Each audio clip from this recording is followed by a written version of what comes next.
For thousands of years, some of the smartest people in the world have been asking themselves versions of the same question. Why do we like what we like? Is there a formula for beauty, for popularity, for human affinity? It was new. We are living in a cult of novelty.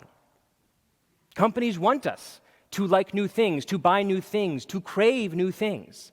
According to the mere exposure effect, one of the oldest and most robust theories in the history of psychology, the mere exposure of any stimulus to you over time will bias you toward that stimulus. But every year this century, a majority of the top 10 films in America have been sequels, adaptations, or reboots. So of course you should prefer it.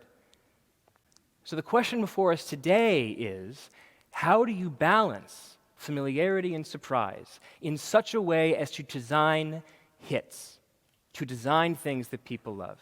And Lowy said that in order to make hits, you need to make products that live right at that intersection of the familiar surprise. To sell something familiar, you have to make it surprising. But to sell something surprising, you have to make it familiar. This was the problem recently at Spotify.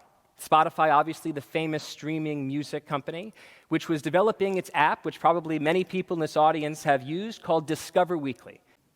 It turned out that having just a little bit of familiarity in this discovery platform made it significantly more popular. 2, academics. I'd imagine that most academics don't think of themselves as hit makers. They don't think of themselves as operating in a cultural marketplace.